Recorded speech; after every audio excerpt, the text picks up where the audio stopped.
영어 어순이 한글과 달라서 배우기 어렵다고 생각하죠. 그럼 핀란드는 어떻겠습니까? 핀란드는 우리 한글과 똑같이 영어와 다르게 주어, 목적어, 동사의 어순, 다시 말해서 같은 비슷한 어순을 갖고 있어요. 핀란드도 1970년대부터 영어 교육 개혁이 일어났고 그걸 기점으로 해서 이 이전에 배웠던 사람들은 연세가 좀 있으시겠죠? 그런 분들은 영어를 못하고요. 이후에 배웠던 학생들은 영어를 잘합니다. 그래서 영어를 하는 국민이 대략 70%가 되죠. 우리로 따지면 실업계에 속하는 학생들도 영어를 잘하는 걸 유튜브를 통해서도 충분히 우리는 확인할 수 있었어요. 그 정도로 이 영어를 잘하는 학생들이 또는 국민들이 많다라는 것은 이 교육개혁 이후와 이전으로 나뉜다는 거죠. 다시 말하면 우리가 영어를 못하는 이유는 교육에 문제가 있다고 생각할 수밖에 없죠. 뭐 100%라고 봐야 됩니다. 근데 왜 그런 것일까요? 그 이유는 바로 이것 때문입니다. 처음 우리가 영어를 접하게 되면은 이런 것을 시작을 해요. 투부정사, 동명사, 분사. 동명사 ing 얘기하는 거죠. 분사는 pp나 ing를 얘기하는 거고요. 관계사 뭐 알다시피 의문사도 들어가죠. 이런 것들을 이야기하고요. 시제, 시간을 얘기하는 겁니다. 전치사 애시나 인 같은 것을 얘기하고요. 태는 수동태, 능동태를 얘기하게 되죠. 그리고 또 특수구문이라고 해서 투정사에서 투투용법이라고 해서 또 배우게 됩니다. 너무나 어려워서 풀 수 없다 이렇게 해석한다는 거죠. 자, 이렇게 배우고 막상 문제를 딱 보면 독해를 보면은 과연 얼마나 쓸모가 있을까요? 전치사 한 건 알겠어요. ing가 동명사 한 건 알겠어요. 그래서 어쩌란 말인가? 의미가 들어오는가 그러면? 투정사 알겠어요. 보다시피 앞에 투가 있네요. 그러면 투투용법으로서 너무나 어려워서 해결할 수 없다. 사람들은 people are too self-interested in 너무나 지나칠 정도로 관심이 없어서 이해를 못한다. 그런데 갑자기 take라는 동사가 또 나오네. 그러면 어떻게 되는 것인가? 그럼 여기는 to가 또 나옵니다. 그래서 이해를 못하며 확신을 납득시키지 못한다는 것인가?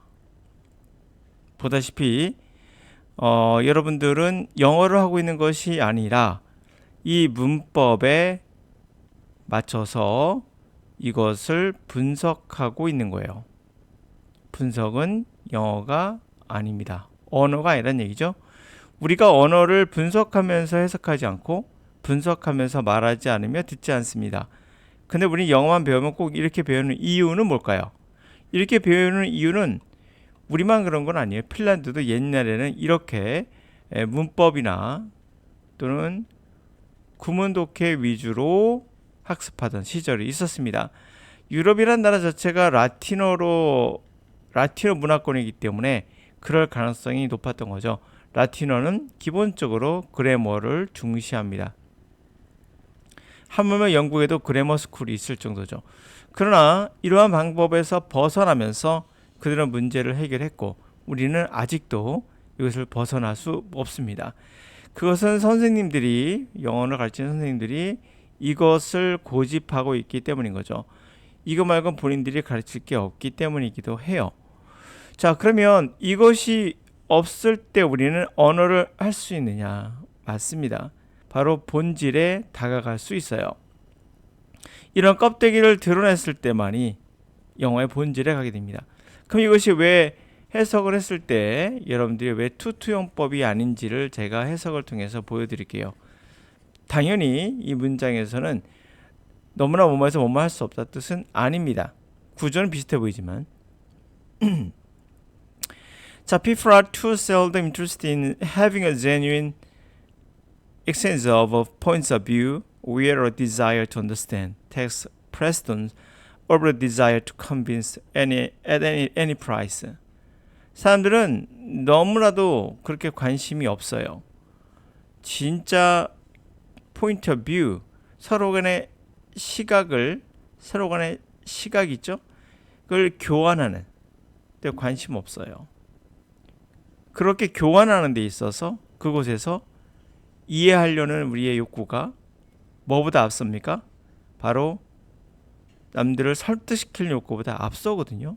어떤 대가를 치러도 내가 설득하겠다라는 것보다 이해해야지가 더 앞서게 된다는 거죠.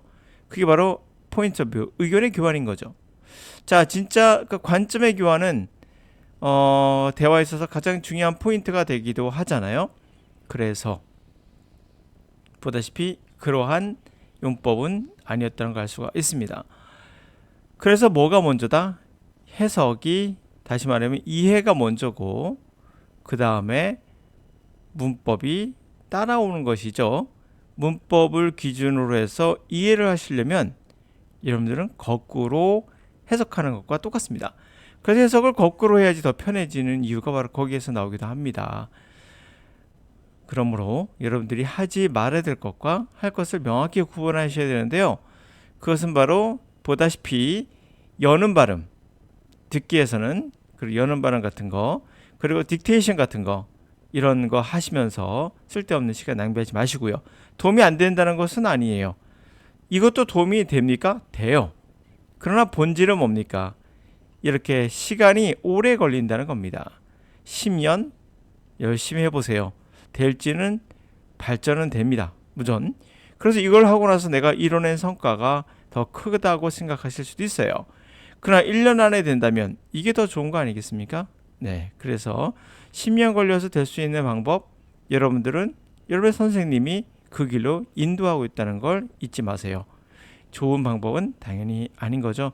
왜 선생님은 그렇게 인도하는 걸까요? 본인들이 그렇게 했기 때문에 그렇습니다.